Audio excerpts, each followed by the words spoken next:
하나님의 말씀을 가까이 하는 사람이 복이 있어요. 여러분, 성경이 말하는 복 있는 사람은 어떤 사람이 복 있는 사람이라고 말할 수 있을까요? 우리 시편 1편 1절로 2절에 보게 되면 복 있는 삶에 대한 이야기가 나오잖아요. 그래서 죄인의 길에 서지 않냐고, 또 악인의 길에 서지 않냐고, 오만한 자의 자리에 앉지 않는 사람, 복 있는 삶이죠.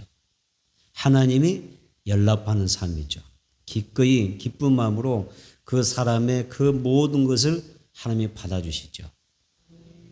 또 시편 1편 2절에 보니까 하나님 앞에 정말 복 있는 삶은 어떤 삶이냐 나와 있는데, 오직 여호와의 율법을 즐거워하여 그의 율법을 주야로 묵상하는 자라고 말씀하고 있어요.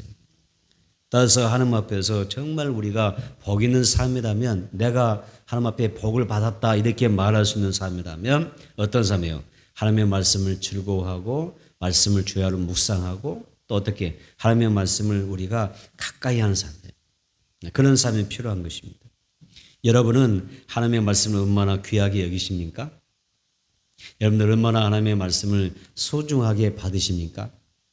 이 시간 말씀이 들어오십니까? 나가십니까? 말이 있잖아요. 한쪽 귀로 듣고 한쪽 귀로 나간다 그랬으니까, 내가 하나님의 말씀을 들을 때 이 말씀이 내 귀에 들어오는지, 그리고 내 마음밭에 떨어져서 옥토밭 떨어져서 좋은 결실로 30배, 60배, 100배 결실 맺는 그런 말씀인지, 하나님의 말씀이 들어오기가 바쁘게 잊어지고 들어오기가 바쁘게 하나님의 말씀이 나가버리는 그런 사람인가. 이걸 보면 내가 복 있는 사람인지, 앞으로 더 열심히 사모하고 더 하나님 앞에 은혜 받아서 복을 받아야 될 사람인지 알 수가 있어요. 여러분은 어떤 사람이에요? 말씀이 들어옵니까? 말씀이 나갑니까? 뛰쳐나갑니까? 이 말씀 내 안에서 역사, 하나님의 말씀이 운동력이 있어 내 심령에 어떤 변화를 가져오는 그런 말씀이 되고 있습니까? 하나님의 말씀할 때 여러분들은 어떤 마음으로 받으십니까? 정말 사모합니다. 정말 이 말씀은 귀합니다. 저는 이 말씀이 너무 소중합니다. 이렇게 여러분들이 하나님의 말씀을 받고 있는가? 여러분들의 그 말씀을 듣는 또 받는 태도나 자세를 점검해 볼 필요가 있을 거예요. 말씀 듣는 일에 집중해야 될 줄 믿습니다. 우리 교회는 그런 분이 없이는 믿지만, 말씀 듣는데 열심히 핸드폰 만지면서 게임만 불어넣겠죠. 어느 교회 가니까 있더라고요. 뭐 하는 시간에, 말씀 듣는 시간에 핸드폰 만지면서 게임하는 거예요. 우리 교회는 없는 줄 믿어요. 저는 우리 교회에서 했다고 말 안 했습니다. 어느 교회 가니까 그런 사람이 있더라고요. 또 말씀을 들어야 될 그 시간에, 생명의 양식을 받는 그 시간에 열심히 문자를 하는 거예요. 그럴 분들은 좀 이 핸드폰에 중독되신 분들은 좀 전원을 꺼버리고 가방 깊숙이 집어넣어 두시면 좋을 것 같아요. 제가 그분들이 복이 있을 것 같아요. 이것은 살아계신 하나님 앞에 내가 나아가는 그 모습을 누가 봐요? 하나님이 감찰하셔요. 말씀을 대하는 태도는 결국 누구를 대하는 태도요? 하나님을 대하는 태도거든요. 하나님이 말씀하신다. 인격으로 말씀하신다. 영으로 말씀하신다. 우리 예배 가운데 오셔서 친히 말씀하시는데, 여러분 하나님 지금 내 앞에 계시는데 그분 앞에서 하나님 말씀하세요. 저 핸드폰 지금 게임합니다. 이런 사람 없을 거 아니에요. 그러겠죠? 하나님 열심히 말씀하세요. 저는 인격로우신 하나님, 저는 열심히 다른 친구들하고 채팅하고 있습니다. 문자입니다. 이런 분이 있다면 하나님 오실 때, 야, 너는 그래, 나보다 친구가 더 좋고, 나보다 더 그 게임이 더 중요하다, 이렇게 말씀하지 않겠어요? 여러분, 말씀을 사랑해야 됩니다. 하나님을 사랑하는 방법입니다. 말씀을 사모해야 됩니다. 하나님이 그걸 원하십니다. 시편 19편 10절 볼까요? 자, 시편 19편 10절. 다윗은, 아니면 우리 신앙의 선조들은 이렇게 말한다 그 말이에요. 자, 시편 19편 10절 시작. 곧 그 많은 순금보다 더 사모할 것이며 꿀과 송이꿀보다 더 달도다. 뭐가? 하나님의 말씀이에요. 하나님의 말씀은 세상의 금으로 여러분 가치를 함께 할 수 있어요? 없어요. 생명의 말씀이기 때문에. 그래서 다윗은 하나님의 말씀을 내가 정말 뜨겁게 사모했고 내가 송이꿀보다 더 이 말씀을 들을 때마다 더 내 심령에서 달다는 거예요. 너무 좋다는 것입니다. 또 하나님의 말씀을 내가 가까이 하는 것이 너무 즐겁습니다. 그럽니다. 하나님의 말씀을 가까이 하는 게 즐겁다고 이야기합니다. 다윗은 이 말씀을 대하는 자세에서 여러분 말씀의 무엇을 아는 사람이에요? 맛을 아는 사람이란 말이에요. 말씀의 맛을 아는 사람이다. 만약 우리가 하나님의 말씀에 대한 그 말씀의 깊이를 알고 맛을 안다면 우리가 말씀을 읽고 듣고 또 우리가 정말 그 말씀을 대할 때 좋아할 것입니다. 이 시간 예배 가운데 말씀 듣는 이 자리가 즐거워야 될 줄 믿습니다. 행복해야 될 줄 믿습니다. 말씀 듣는 것이 너무 좋은 거예요. 마치 예수님의 무릎 앞에 열심히 말씀을 들었던 마리아처럼 말씀을 대면하는 그 자리가 여러분 소중하고 여러분 얼마나 감사한 이야기입니까? 우리가 살다 보면 많이 쓰여지는 용어가 하나 있습니다. 어떤 용어가 있죠? 유통, 기한. 식자재를 취급하시는 분들, 그렇죠? 식료품을 취급하시는 분들 아실 거예요. 우리 가정이 개인적인 가정 간단하게 살아가시는 분들도 우리가 이 식재료를 사려고 할 때 뭘 먼저 봐요? 유통기한을 본단 말이에요. 기한이 끝나면 어때요? 지나면 사요? 안 사시죠? 또 건강에 민감하신 분들은 유통기한이 지나면 그 음식을 먹습니까? 재료를 사용합니까? 사용 않습니다. 저한테는 딸이 셋이 있는데 하나가 독특한 딸이 하나 있습니다. 저희 집에 오면 모든 걸 다 뒤집니다. 냉장고를 다 뒤집니다. 뺏어가려는 거 아닙니다. 가져가려고 하는 게 아니라 우리 집에 왔다고만 하면 냉장고를 다 뒤져요.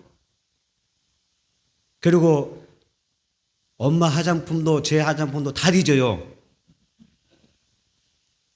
뭐 하죠? 날짜가 지났는가 가가없이 그냥 쓰레기통에 집어 넣어버려요. 어느 날 제가 화장실로 보니까 없어요. 그래서 찾고 돌아다니면서 이게 도대체 어디 갔느냐 찾고 자서 그 딸에게 물었어요. 와 있으니까. 내 화장품 없어졌어 했더니 제가 버렸다는 거예요. 버리면 어떻게 나 써야 되는데. 그랬더니 아빠 내가 줄게요. 저걸 뺏어 주더라고요. 더 좋은 걸 제가 쓰게 돼서 받았어요. 이렇게 젊은 세대는 그렇죠. 우리 나이 드시 아주 우리가 나이 드시면 아까워서 음식이라든지 아니면 이런 화장품 같은 거 막 아껴 쓰는 경우가 있지만은 젊은 세대는 그렇지 않아요. 가감하게 버리죠. 유통기한이 지나가면. 그렇죠. 그래서 그 딸이 우리 집에 오게 되면 제가 불안해요. 손을 대서 뭘 다 버려버릴까봐, 이거 없어질까봐 불안해요. 손대지 말라고. 내 방 들어오지 말라고 그래요. 그게 소소한 저의 행복이에요. 감사하잖아요. 다 냉겨 다 막 버려. 그따라서 제가 막 음식 관리 못한 그런 거 아닙니다. 사모님 그 정도 센스 없는 분이 아닙니다. 그런데도 불구하고 다 잊어서 아주 그게 하더라고요. 한편 감사하기도 하고 소소한 행복이다 이런 생각을 하는데 여러분 유통기한이라는 게 있어요. 식품만 아니라 우리 인생도 마찬가지입니다. 하나님께서 주시는 우리 인생의 낙이라든지 하나님께서 우리 계시는 즐거움도 마찬가지입니다. 유통기한이 있습니다. 유통기한이 있습니다. 그래서 유통기한은 말 그대로 시작이 있으면 뭐가 있어요? 끝이 있습니다. 이 세상의 즐거움은 유통기한이 있습니다. 젊을 때 노는 것도 한때지 계속 못 놀아요. 그렇죠? 게임도 한때지 계속 게임하면 안 돼요. 그렇죠? 유통기한이 있습니다. 우리는 내 삶과 내 나이와 내 삶의 내 인생에 걸맞게 살아야 되거든요. 모든 게 규모가 있어야 한다는 이야기죠. 그래서 이 모든 유통기한에는 그 즐거움이 분명히 있습니다. 하지만 세상의 그 모든 즐거움 속에는 그 유통기한이라는 그 즐거움 속에는 나를 망가뜨리는 무서운 유혹과 그 어떤 독소가 있습니다. 처음에는 모든 낙이 즐거워요. 그렇죠? 즐겁습니다. 그런데 어떤 것은 내가 그 낙을 더 우리가 누리다 보면 내 인생을 파멸하게 하고 내 정신을 피폐하게 만들고 내 몸의 건강을 상하게 만듭니다.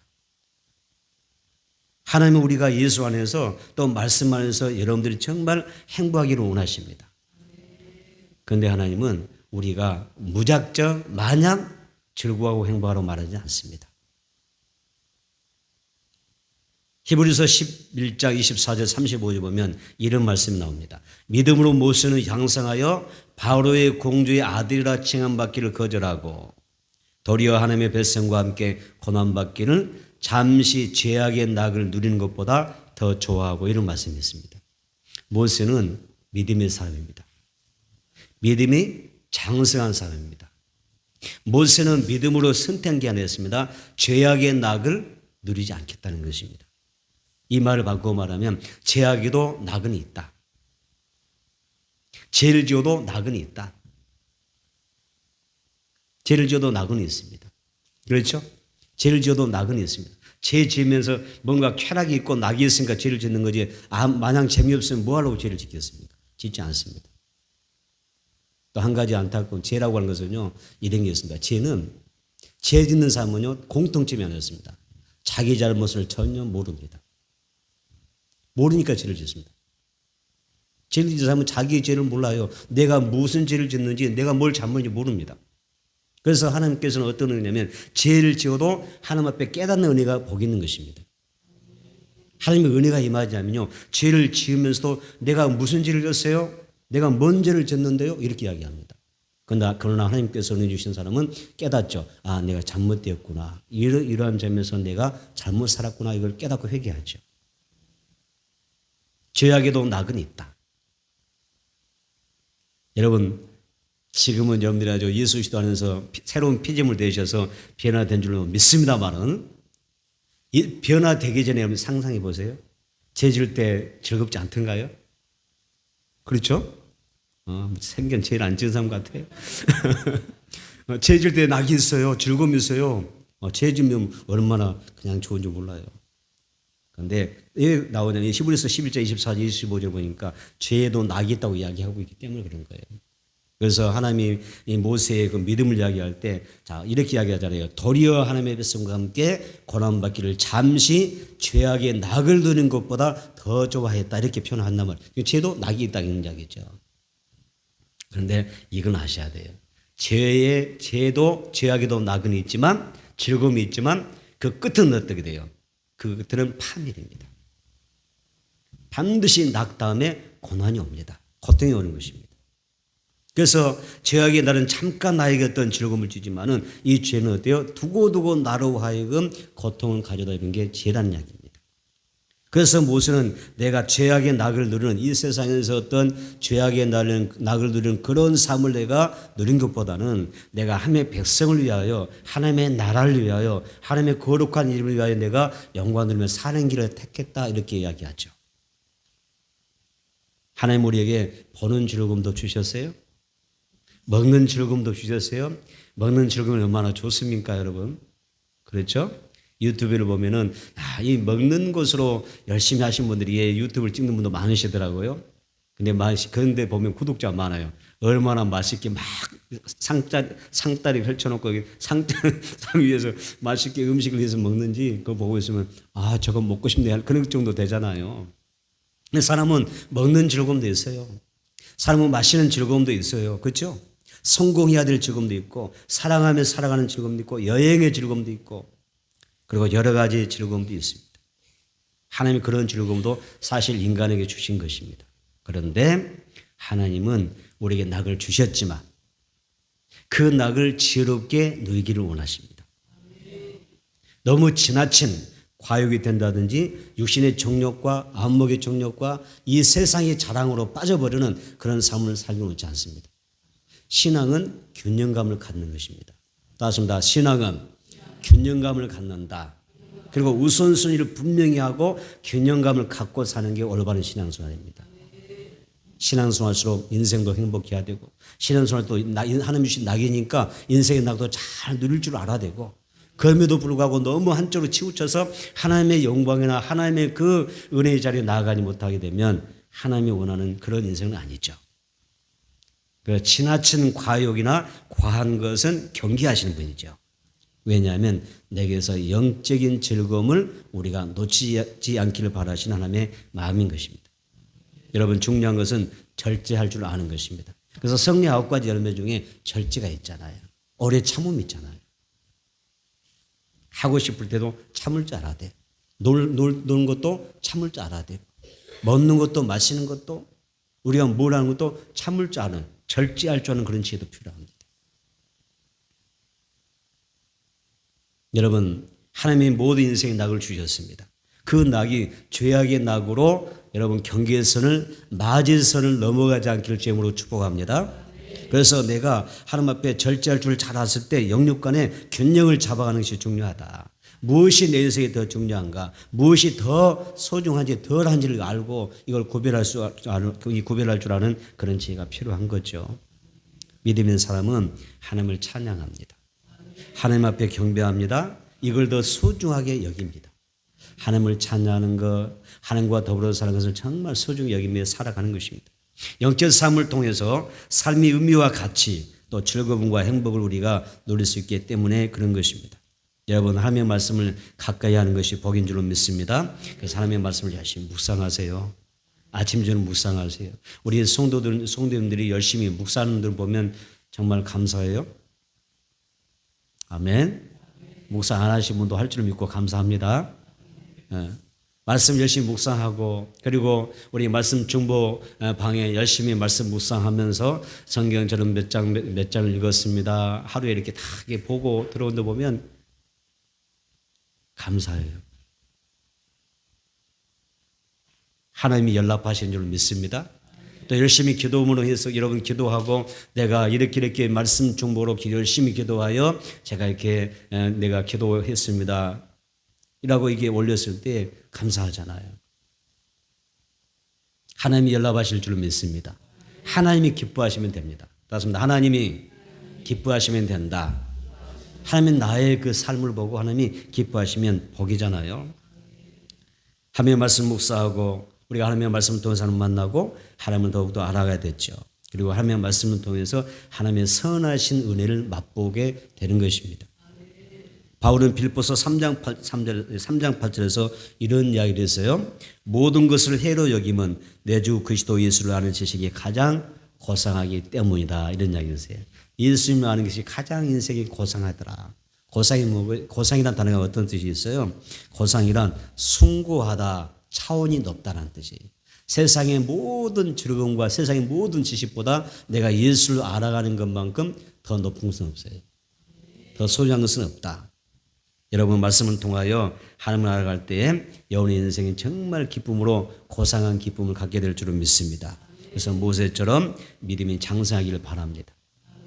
모세처럼 믿음이 자라기를 바랍니다. 자, 모세가 장성하니까 믿음이 장성하니까 어떻게 돼요? 하나님 앞에서 잠시 세상의 낙을 누린 것보다 죄악의 낙을 누린 것보다 어떻게 해요?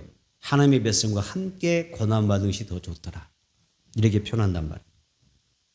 여러분 말씀을 가까이 하면 복이 있는 줄로 믿습니다. 두 번째는 성도는 말씀을 여러분 하나님의 말씀으로 하나님을 경외하는 사람들입니다. 따습니다. 말씀으로 하나님을 경외한다. 네, 우리는 하나님의 말씀을 의지하여 말씀으로 인하여 하나님을 경외하며 살아가는 사람들이죠. 시편 19편 9절로 10절 볼까요? 시편 19편 9절로 10절 보겠습니다. 읽겠습니다. 여호와를 경외하는 도는 정결하여 영혼까지 이루고 여호와의 법도 진실하여 다 의로우니 금곧 많은 순금보다 더 사모할 것이며 꿀과 송이꿀보다 더 달도다. 자, 여기서 여호와를 경외하는 도, 또 여호와의 법, 다 하나님의 말씀을 뜻하는 거죠. 하나님의 말씀을 이야기하죠. 성경에 보게 되면요, 성경에는 곳곳에 여호와를 경외하라 이런 말씀이 많이 있어요. 다시 합시다. 여호와를 경외하라. 여호와를 경외하라 이렇게 말씀하셔요. 우리가 신앙생활은 하나님을 경외하는 거거든요. 그럼 경외가 뭘까? 그거 알아야 하나님 앞에 내가 신앙생활 제대로 하죠. 여호와를 경외하라 어떤 뜻이었어요? 다시 합시다. 하나님을 두려워하고 존경하라. 그 하나님을 경외한다는 뜻이에요. 하나님을 두려워할 줄 알아야 돼요. 삶이 죽으려면 뭐 한다고 하죠? 뭐 한다고 죽을려면 뭐 한다고 그러죠? 간땡이야 뭐 한다고 그러더라. 여러분 성경 그런 용어를 안 쓰신 것 같아요. 오직 좋은 말 은혜로운 말만 하시다 보니까 그러면 아세요? 간땡이가 부었냐? 간이 배 밖으로 나왔냐? 이런 거잖아요. 간이 부은 사람 괜찮아. 간땡이가 부으면 우리가 어떤 사람도 뭐 상관없겠지만 여러분 하나님을 두려워할 줄 알아야 돼요. 여러분 내가 뭐 신앙생활하는데 하나님을 두려워하려고 내 신앙생활하냐? 이런 사람도 있어요. 그런 많은 사람 있겠지만은 그렇지 않아요. 진짜 우리는 하나님을 섬길 때 두려운 마음으로 섬겨야 돼요. 하나님의 기대, 내가 열심히 살려고 노력하지만 하나님의 기대에 벗어나면 어떻게 합니까? 두려움이에요. 혹시 제가 하나님을 실망시키면 어떻게 하죠? 두려움이잖아요. 하나님의 뜻대로 제가 살지 못하면 어떻게 되죠? 두려움이에요. 하나님 주신 삶을 잘 감당해야 될 텐데 이런 거 두려움이 있어야 되거든요. 그래야 내가 더 경각심 가지고 더 경건해지고 그렇죠? 좀 더 하나님 앞에 더 진실하게 하나님의 자녀로 살려고 노력한 게 있잖아요. 두려움이 없어 봐요. 일단 간이 배 밖에 나오면 아무렇게 써도 하나님 앞에 무서운 것도 없어 그냥. 사실 하나님의 사랑의 하나이지만 무서울 때는 굉장히 무서운 분이거든요. 하나님의 사랑의 하나님이잖아요. 무서울 때는 얼마나 무서운지 소돔과 고모라가 멸망하잖아요. 하나님의 사랑이 아주 너무 크신 분이지만 상상할 수 없을 만큼 사랑으로 충만하신 분이지만 하나님의 사랑이시지만 아가페가 되시지만은 참 사랑이시지만은 그분 화나면 무서우시거든요. 홍수로 쓸어버리기도 하잖아요. 하나님 이스라엘 백성을 얼마나 사랑합니까? 화가 잔뜩 나시니까 이스라엘 백성이 얼마나 여러분 멸망합니까? 그래서 하나님 앞에 두려움이 있어야 돼요. 두려운 마음 그리고 하나님을 존경하는 마음 이것을 경외한다는 뜻이에요. 여러분 하나님을 두려워합시다. 사랑의 하나님 두려워합시다. 하나님의 기대를 우리가 이루지 못해드릴까 봐 두려워합시다. 그리고 하나님을 최선 극진히 그분을 존경해야 돼요. 극진한 마음으로 존경해야 됩니다. 이 세상에는 하나님을 두려워하지 않냐고 존경하지 않는 사람도 많습니다. 이런 사람에게는 하나님의 도우심과 그 축복과 은총이 없습니다. 그리고 심판날이 되면 그들은 하나님의 긍휼의 은혜를 받을 수가 없습니다. 반면에 하나님을 경외하는 사람들 생각해 보세요. 하나님을 경외하면 우리에게 얼마나 좋은 일이 많은지. 다 뭐 시간상 찾아볼 수 없지만 제가 성경 몇 구절만 찾아드릴게요. 잠언서 14장 26절 보세요. 하나님을 경외하면 어떤 은혜가 임하느냐 볼까요? 잠언서 14장 26절.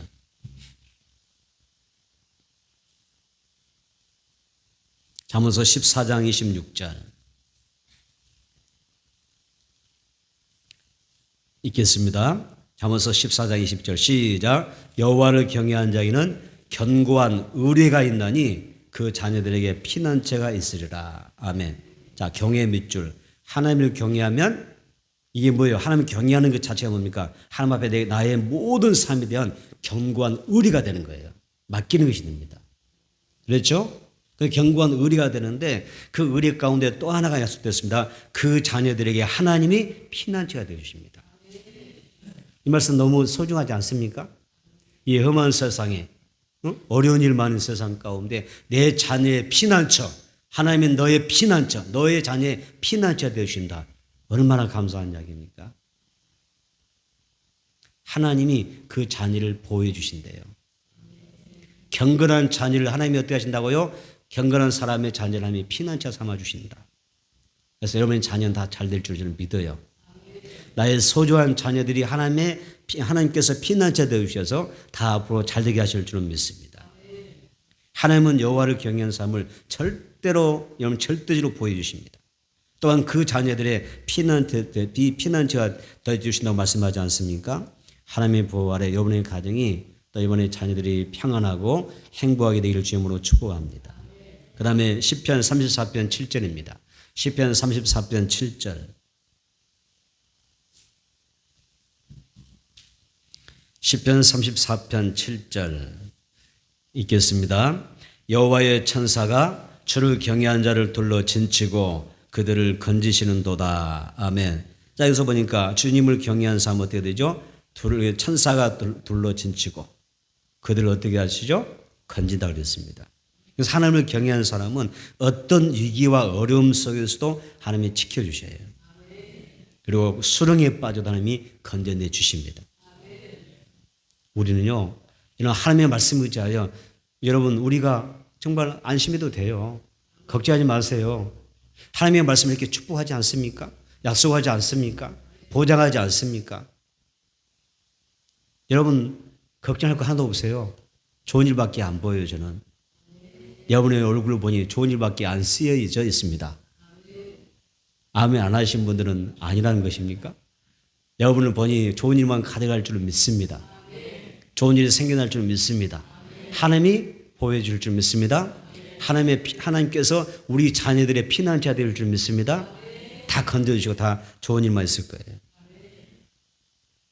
여러분 다른 거 믿지 마세요. 환경 믿지 마십시오. 사건 믿지 마세요. 문제 여러분 바라보고 믿지 마세요. 여기에서 여러분들이 여기에다가 속지 마세요. 하나님이 계십니다. 우리를 도우신 하나님이 계십니다.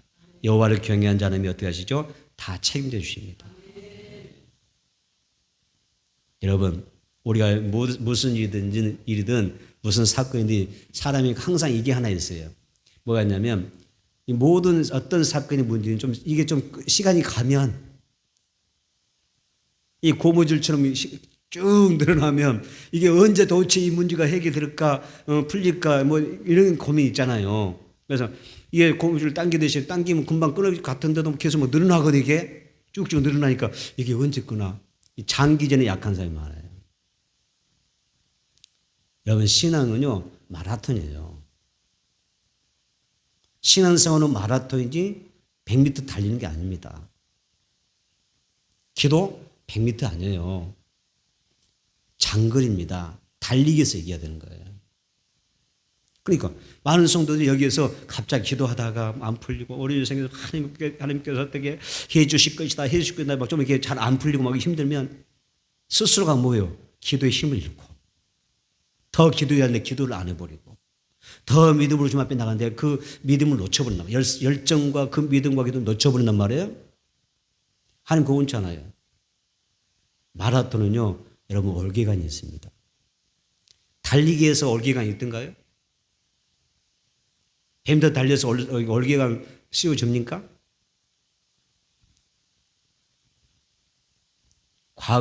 여러분 과거의 경기를 보세요. 올림픽 경기 보면 월계관은 마라톤 장거리에 있는 거예요.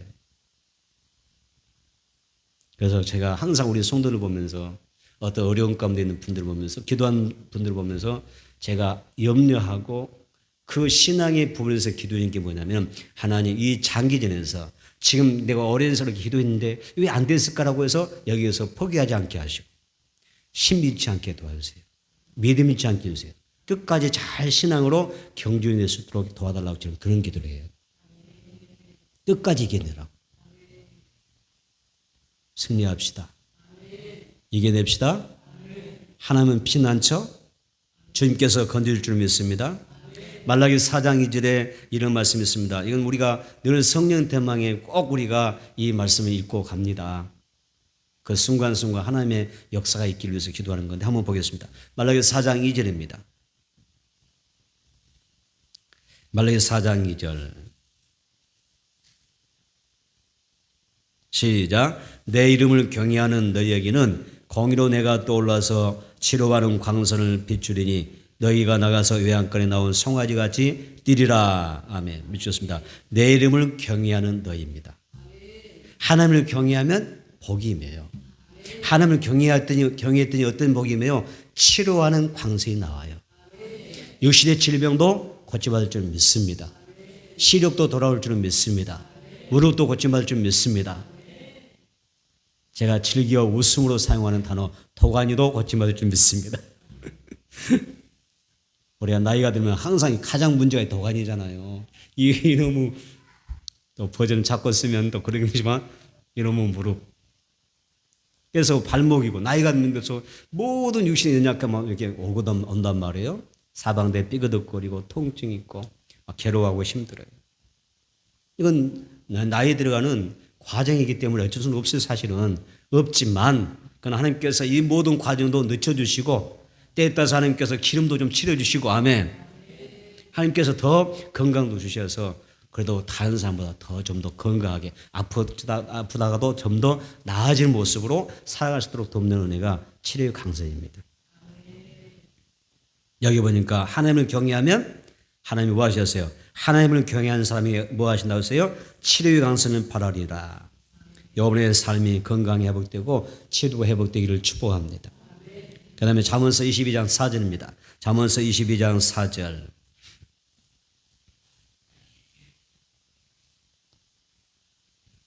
말씀이 여러분들에게 능력이 되고 약속의 말씀이 되기를 바랍니다. 잠언서 22장 4절.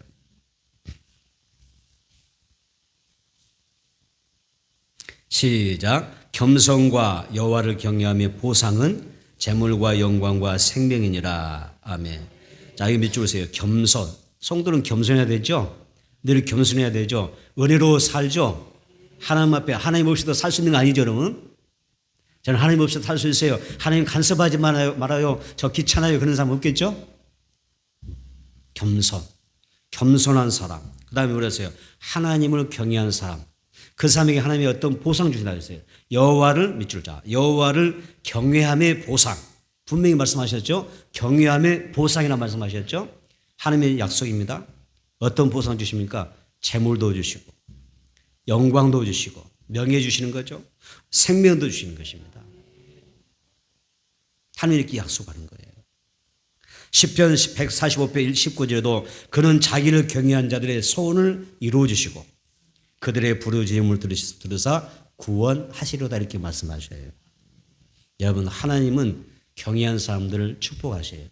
따라서 하나님을 경외하면 하나님이 보상해 주신다. 물질도 주신다. 생명도 주신다. 아멘. 또 하나님께서 명예도 회복시켜 주신다. 아멘. 우리 명예도 있어요.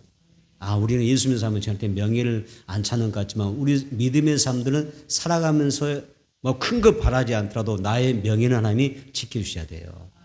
가정에서도 여러분의 명예가 지켜지기를 축복합니다. 부모, 자녀, 자식, 형제 가운데도 명예가 있어요.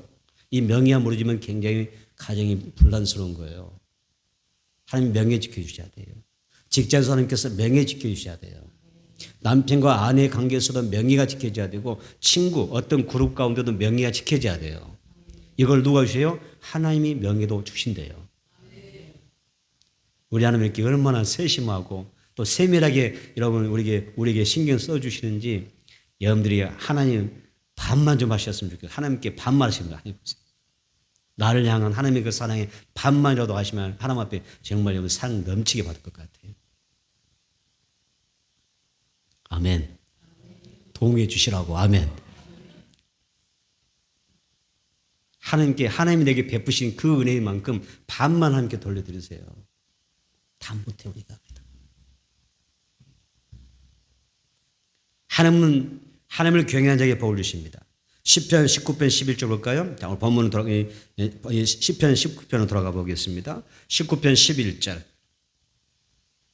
시작. 또 주의 종이 이것으로 경고를 받고 이것을 지킴으로 상이 크니이다. 아멘. 이것으로 그랬잖아요. 주의 종이 무엇으로? 이것으로 경계도 받고 이것을 지킴으로. 이것이 뭐예요?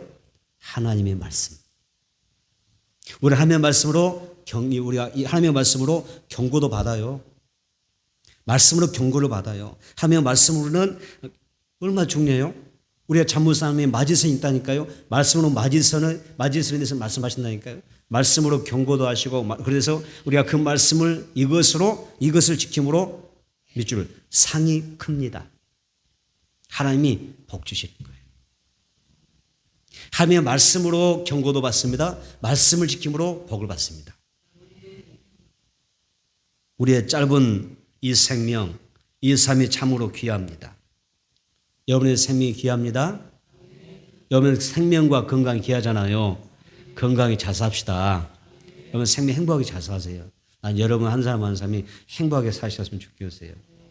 인생 너무 짧은데 불행하면 되겠습니까? 앞으로 좋은 일만 많이 있을 줄 믿습니다.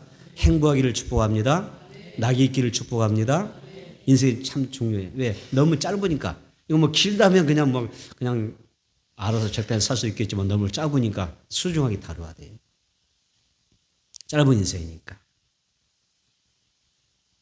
그런데 우리에게는 70년, 80년, 100년보다 이 100년의 삶보다 더 중요한 생명이 있습니다. 시간이 있습니다. 짧은 생명 기에서 우리가 소중하게 세월을 허송하지 않고 잘 살아야 되겠지만은 70년, 80년 다 살고 나니까 100년 살고 났더니 더 중요한 시간이 있더라는 거. 나 죽고 난 후에. 한번 가르쳐 볼까요? 나 죽고 난 후에. 손 안 아는 사람은 간첩이에요. 나 죽고 난 후에 또 다른 세상이 있더라. 이 세상은 70년, 80년, 건강하면 80년. 건강하면 80년. 더 살면 그때부터 기억력이 떨어지고 치매도 올 수가 있어. 치매가 안 걸릴 힘으로 축복합니다. 미리 하나님 앞에 선수를 쳐놔야 될 것 같아요. 우리 성도들, 저부터 시작해서 우리 모든 성도들 기억력도 하나님께서 더 허락해 주시고 나이가 들어서 하나님께서 뇌의 건강을 주시기를 축복합니다. 할렐루야. 치매되면 얼마나 사는 게 아니잖아요. 천국에서 우리가 영생 복락을 누리느냐 아니면 지옥에 들어가서 우리가 영벌을 받으며 살아가느냐 문제가 앞으로 남아있는 것입니다. 그렇다면 우리가 천국에서 우리 영생 복락을 누려야 될 줄 믿습니다. 그 영생 복락을 누리면 우리가 어떻게 해야 될까? 여기서 또 우리가 천국 준비를 해야 될 거 아니에요. 천국 생활을 준비해야 되는데 요한복음 6장 68절 한번 봐볼까요? 요한복음 6장 68절. 여러분 다 천국 가셔야 됩니다. 여러분의 부모님도 천국 가셔야 될 줄 믿습니다. 자녀들도 천국 들어야 될 줄 믿습니다. 나의 사랑하는 배우자도 천국 가야 될 줄 믿습니다. 영생해야 돼요. 그 방법이 나와 있어요. 요한복음 6장 68절. 요한복음 6장 68절 시작. 시몬 베드로가 대답하되 주여 영생의 말씀이 주께 있사오니 우리가 누구에게로 가오리까? 몇 줄 보세요. 주여 영생의 말씀이 주께 있사오니 이게 중요한 것입니다. 영원한 생명으로부터 예수로부터 오는 것입니다. 예수는 믿음으로 영생하는 것입니다. 영생이 누구에게 있어요? 예수님께 있습니다. 영생의 말씀이 누구에게 있습니까? 주님께로부터 나오는 것입니다. 그렇잖아요. 주여 영생의 말씀이 주께 있는데 우리가 누구에게로 갑니까? 우리는 오직 누구에게만 예수님의 옷자락만 잡고 살아야죠. 그래서 여기에 이 말씀을 보게 되면 하나님의 말씀이 무슨 말씀? 영생을 주는 말씀이라고 한단 말이에요. 하나님의 말씀이 우리에게 가져다 주는 최고의 축복은 뭐냐? 내게 영생의 복을 주는 겁니다. 말씀을 사랑해야 됩니다. 왜? 이 말씀은 영생하는 복이기 때문에 그렇습니다. 말씀 놓치면 우리가 어떻게 영생합니까? 예수 믿어야 영생하고 말씀이 곧 하나님이신데 말씀 놓치면 우리가 영생합니까? 천국 가셔야 돼요. 영생해야 될 줄 믿습니다. 그래서 우리는 최고의 가치를 어디다 둡니까? 하나님의 말씀이 둡니다. 영생의 말씀이 여기 있사오니 내가 뭘 들어야 돼? 열심히 하나님의 말씀 열심히 들어야 됩니다. 내 영을 살리는 겁니다. 우리 하나님의 말씀을 한 주간, 두 주간, 한 달 동안 가까이 하지 않아 보세요. 여러분의 영이 죽습니다. 병듭니다. 하나님의 말씀이 나를 살리고 영생 얻게 하고 누리게 하는 것입니다. 이걸 염두에 잊지 않았으면 좋겠습니다. 그래서 다윗이 너무나 소중히 하나님의 말씀이기 때문에 하나님의 말씀이라요. 금곧 승구보다 내가 더 하나님의 말씀을 사모하고 꿀과 성익구보다 더 단 말씀을 가까이 한다는 거예요. 다윗은 그렇게 이야기하죠. 나를 살리고 나로 하여금 건강도 주고 내게 영생도 주고 내 삶의 이 부여를 가져다 줄 수 있는 유일한 생명의 말씀. 이 말씀을 가까이 하는 것입니다. 주여 여러분 묵상하기를 바랍니다. 여러분 지금 잘하고 계세요. 적어도 여러분은 말씀 중부만 우리가 해도요. 말씀을 우리가 늘 접하고 있죠. 그죠? 말씀 가까이 하고 있어요. 그뿐만 아니라 좀 더 염두에 더 넓혀서 하나님의 말씀을 주여 여러분 묵상하는 일에 집중하세요. 하나님의 축복이 이 말씀 속에서 임할 줄 믿습니다. 마지막에는 내 입의 말과 마음의 묵상이 하나님께 연락되기를 구합니다. 간구합니다. 시편 19편 14절 볼까요? 자, 시편 19편 14절 읽겠습니다. 나의 반석이시요 나의 구속자이신 여호와여, 내 입의 말과 마음의 묵상이 주님 앞에 연락되기를 원하나이다. 아멘. 밑줄. 내 입의 말과 마음의 묵상이 주님 앞에, 하나님 앞에 연락되기를 원합니다. 이렇게 기도합니다. 다윗은 자기가 하는 말들이 있어요. 여러분이 하루 동안 많은 말들 하시죠? 말 많이 하시죠? 좋은 말만 하세요. 어떤 사람은 하루 종일 말하는데 불평밖에 없어. 어떤 사람 하루 종일 말하는데 감사의 말밖에 없어. 하나님이 어떤 사람의 말을 연락해 주실까? 감사하는 사람. 하루 종일 이거 원망하고 저거 불평, 부모 원망했다가 형제 원망했다가 환경 원망했다가 문제 막 이래서 불평, 저래서 불평, 안 돼서 불평, 날씨 더워서 불평, 땀 흘려서 불평. 그래요, 안 그래요? 오늘 이 불평의 악한 영들이 다 떠나기를 주님으로 축복합니다. 여러분의 말에서 불평의 영이 떠나기를 축복합니다. 말에서 막 이 사람이 하나님의 말로 천지를 창조하셨듯이 말씀을 하시는데 이 말로서 막 부정과 안 되는 것만 쏟아. 이래서 안 돼요. 오늘 하루 종일 직장 선생님이 막 이게 힘들었고 저쩌고 이러면서 한나 안 좋은 것만 이야기를 해. 10가지 중 한 가지라도 긍정을 잡고 이걸 갖고 꼬투리 잡아서 하나님 감사합니다 감사해봐. 기적이 막 탁 터질 거예요 그냥. 다시 말하죠. 나의 입에서 나오는 말로 하나님 연락해 주세요. 하나님 기쁘게 봐주세요. 그러니까 생각하세요. 이 좋은 말과 나쁜 말이 차이가 있느냐. 하나님이 내 말을 들으시고 이걸 기쁘게 받느냐 기분 나쁘게 받으시냐. 이거 중요하거든. 여러분들이 내가 이 말을 함으로 사람들을 통해서 말할 때 이 말을 함으로 저 사람이 기분 나쁠까 좋을까 이건 먼저 생각하지 말고 이 말을 함으로 하나님이 기뻐하실까 안 기뻐하실까 이건 먼저 생각하시라는 말이에요. 다윗은 그렇게 살았어요. 다윗은 그렇게 살아요. 밑으로 그으셨나요? 이 한 주가 이 말씀 붙잡고 승리하셔야 될 줄 믿습니다. 내 입의 말과 마음의 묵상이 주님 앞에 연락되기를 원합니다. 하나님 앞에 내가 하는 말들이 쏟아내는 말이 하나님 기쁘게 받으소서. 이게 중요해요.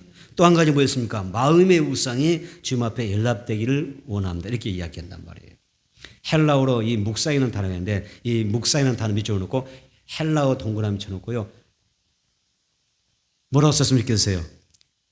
힛가연, 힛가연이라고 써놓으세요. 헬라어로 묵상을 힛가연 그래요. 이 단어의 뜻이 뭐냐면 작은 소리를 이야기해요. 작은 소리로 내 마음에 읊조린다는 뜻이에요. 그러니까 우리가 가만히 생각하면 우리 하루 동안 살면서 내 마음에 얼마나 많은 것들이 있어요? 많은 말들이 있죠. 그죠? 아마 지금 이 말씀 설교 드리는 가운데도 여러분 마음에 여러 가지 말들이 읊조리고 있을 텐데 힛가연이 있을 텐데 내 마음에 많은 생각들이 있고 말들이 막 있는 거예요. 말들. 그래서 우리 마음속에는 수많은 소리가 있다는 거예요. 말의 소리들이 있다. 그 마음속에 작은 소리들을 나의 읊조림 속에서 내 입으로 터져 나오는 게 언어잖아요. 여러 말들이 막 내 안에 막 읊조리고 있다. 힛가연을 하다가 작은 소리가 막 소리들이 읊조리고 있다가 이것이 결국 내 입을 통해서 나오는 거예요. 어떤 마음이 중요하냐, 어떻게 사느냐, 이게 중요한 거예요. 그래서 내 마음의 소리가 입술로 나오고 연어가 입으로 나올 때 뭐가 나와요? 그것이 다음으로 행동으로 옮겨지는 거예요. 마음의 읊조림과 작은 소리가 입으로 나오고 입에서 나올 때 행동으로 가는 것입니다. 그래서 여러분들이 내 마음의 그 말 소리들도요, 여러분들이 어떤 사람 다 일부러 다 잘라내잖아요. 차단하잖아요. 그렇죠? 차단하시죠? 또 이것도 제어가 안 되는 사람들 좀 문제가 있어요. 참을 때는 참아 내가 다 해버려요. 그냥. 일단 쏟아놓고 보자. 일단 저지놓고 보자. 쏟아놓고 보자. 이 말 한마디 하기 전에 먼저 생각하세요. 많이 생각하세요. 아마 여러분 가운데 좀 직선적인 사람이 있을 것 같아. 없죠? 막 생각하느라 마음 먹으러 막 먼저 내뱉고 보는 거 아니죠? 일단 일 저지르고 나중에 수습평은 아니죠? 많은 생각하세요. 많은 여러분 고민을 하시고 한마디 한마디를 잘 여러분들이 뱉을 줄 알아야 돼요. 다윗은 하나님 앞에서 이런 부분에서 내가 하나님 앞에 기쁨 되기를 소망하며 이렇게 이야기해요. 이러한 다윗의 마음이 하나님 앞에 상달된 것 같아요. 그게 사도행전 13장 22절에 나옵니다. 다윗은 내 말이 주여 내 마음의 묵상과 내 입의 말들을 주님께서 연락해 주시기 원합니다. 주의 앞에 연락드리기 원한다 이렇게 했잖아요. 그런 정신으로 살았더니 사도행전 13장 22절에 이렇게 나옵니다. 내가 이새의 아들 다윗을 만나니 내 마음에 맞는 삶이라 내 뜻을 저를 통하여 이루리라. 내 입에서 나가는 말이 하나님 앞에 기쁨이 되고 마음의 소리가 하나님 앞에 기쁨 되기를 원합니다. 이렇게 살았더니 하나님이 그 다윗의 그 중심을 받아주셔요. 기쁘게 받아주십니다. 그리고 너는 내 마음에 합당한 사람이야. 내가 나의 모든 일을 누구를 통해서 너를 통하여 이루겠다. 이런 약속을 받는 것입니다. 믿음의 사람들로서 우리는 나의 언어를 한번 점검해 보아야 됩니다. 그리고 나의 말이 사람들을 행복하게 하는 것 정말 중요합니다. 가족을 행복하게 해야 되죠. 남편도 행복하게, 내 말로 남편을 행복하게 해야 돼요. 아멘. 바가지 대상이 아닙니다. 남편을 내 언어로 남편을 행복하게 하고 아내도 내 입으로 행복하게 해주고 사람들을 행복하게 해주는 거예요. 여기 멈추면 안 됩니다. 근데 여기 또 중요한 게 하나 있어요. 항상 신앙은 다음 단계가 있습니다. 사람을 우리가 기쁘게 하고 행복하게 해주는 그런 언어가 필요한데 여기에다가 하나님이 기뻐하시는 그런 말들 하는 것이 중요합니다. 예배 드릴 때도 내 말, 내 언어, 그죠? 내 마음 중요합니다. 기도할 때도 찬양할 때도 내 말과 마음이 중요합니다. 향내가 나야 됩니다. 언어가 향기가 있어야 됩니다. 생명 살리는 향기가 있어야 될 줄을 믿습니다. 우리가 어떻게 하면 하나님 앞에 연락되는 그런 말들과 마음의 읊조름이 있을 수 있겠는가? 오늘 시편은 그 비결을 하나님의 말씀과 연관지어서 우리에게 결론 짓고 있습니다. 다윗은 하나님의 말씀을 여호와의 율법이라고 그랬고요. 여호와의 교훈이라고도 있고 여호와의 증거라고도 있고요. 여호와의 계명이다 이렇게 표현합니다. 그래서 율법, 교훈, 증거, 율례 이 모든 건 다 같은 의미예요. 법도 다 같은 이야기입니다. 하나님의 말씀을 어떻게 조명하고 어떻게 내게 접근시키냐에 따라서 법도가 되고 명령도 되고 율례가 되고 막 그러는 거예요. 도가 되고 그런 거죠. 다 하나님의 말씀입니다.